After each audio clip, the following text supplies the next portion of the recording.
Pabuto na ako ang tanang adlaw sa akong pinugos nga pagtrabaho, hangtod nga moabot ang akong kahupayan.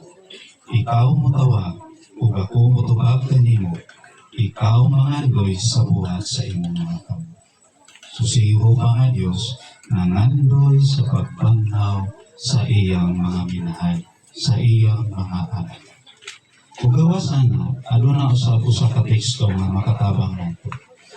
Unang Korinto, Kapitulo 15, iyon, versikulo 54 ngadto sa 57. Atong basahon. Apan diyang kining madunot, magsulog ug pagkadili madunot, ug kining may kamatayon, magsulog ug pagkawalay kamatayon. Matuman na ang mga pulong nga nasulat. Ang kamatayon gilamoy hangtod sa hangtod. Kamatayon, asa na ang imong kadaugan? Kamatayon, asa na ang imong ikot? Ang ikot na nagpatungag kamatayon, mao ang sala. Ug ang gahom alang sa sala, mao ang bala.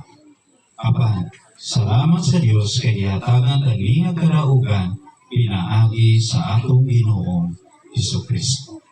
Makapalig-on kaayo nga pagdasig gikan sa atong Dios. Nga wala na unyay kamatayon nga mag-separate nato sa ato ang mga minahal sa kinabuhi.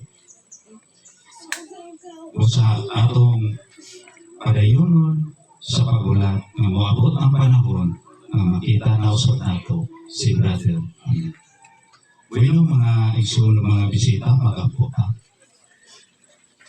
Diyos na mo nga mahibugmaon, labing kamanan, ikaw lamang Diyos na mo nga hibuga.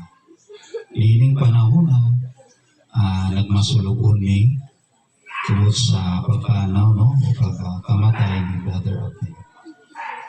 Ug Diyos nga hibuga, among ipasalamatan ang imong tagana nga paglawom sa umaabot niya, nga amo na usab siya nga mauban ug makita, maistorya ug among nagakos.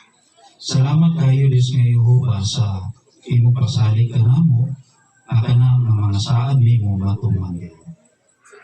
Ug tuod Diyos nga Yehova, nagmasulugon ni ngawon ni Brother Abner, palihog sa imong padayong pagpaligon kanamo. Tabangi kami Diyos nga Yehova, nga makapabiling gihapon dira sa pag-alagad, matinumanon na natin nimo.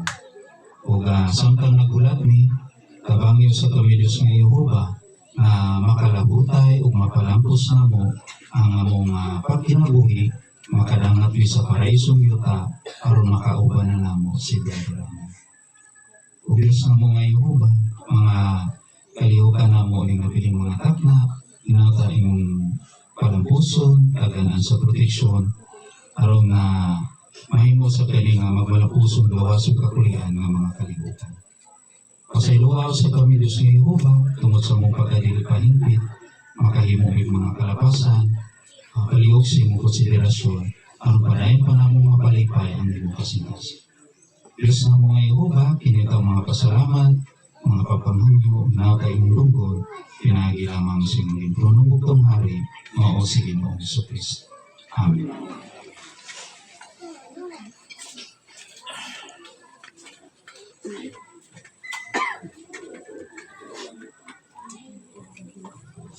Okay, so isa pa itong gustong mo tanaw, so pwede pa? So, pwede pa matanaw hanggang may atumatag sa dito sa iba. So dugang lang kayo ng no, isip pag-respeto sa kang Brother Abner Salcido sa iyang tinuhan. So ikayan lang nato no, kasi mo iyaton na sa siyang lukanan, ikayan lang nato ang paglabay o ulang. So karon, isa itong mo tanaw pa, so pwede pa. Dayon, gihangin na mo ang mga parindi o baka atong tabangan o kayong pagod dito sa iyang luman. Dayon, kung ano niya sa paglubong, so doon na siya gamay nga kay para sa karutan.